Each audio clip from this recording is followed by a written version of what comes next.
Alors la vidéo du jour, les moniteurs de plongée sont-ils mégalomanes?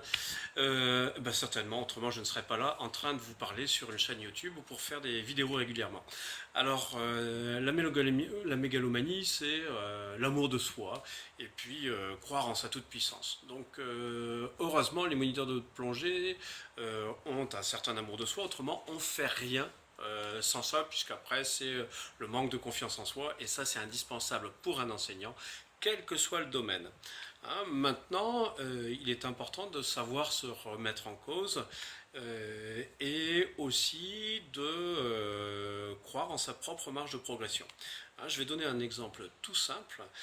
C'est vrai qu'un moniteur de plongée a vite fait de se prendre la grosse tête parce qu'il enseigne à des gens qui, par définition, ne savent pas se débrouiller aussi bien que lui. Donc il arrive très vite de se prendre la grosse tête, d'avoir les chevilles qui enflent, etc.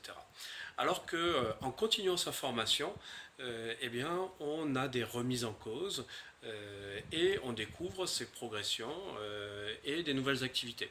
Je vais prendre un exemple tout simple. Hein. Moi, vous savez que je pratique beaucoup d'activités de plongée et récemment, j'ai fait un stage de spéléo sous-marine avec Franck Vasseur, hein, un ponte dans le domaine, et là j'ai pris des grandes claques. Je faisais déjà de la spéléo sous-marine, mais un peu à l'arrache, et là j'ai pris une grande leçon d'humilité en apprenant des nouvelles choses, en ayant des difficultés à les réaliser, et à me retrouver dans la situation bête et méchante d'un élève qui ne comprend pas immédiatement ce qu'on lui demande de faire et qui rencontre d'énormes difficultés et reste béat devant l'exercice.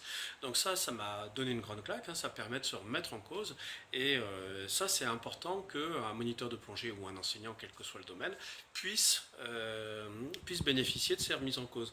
Donc ça c'est aussi au voisinage d'autres moniteurs de plongée. Moi j'ai la chance de côtoyer beaucoup de moniteurs de plongée, d'apprendre d'eux tous les jours et aussi de former des moniteurs. Et quand on fait de la formation, on se rend compte qu'on va découvrir des astuces qui vous sont dévoilées par les candidats eux-mêmes. Donc ça c'est absolument génial.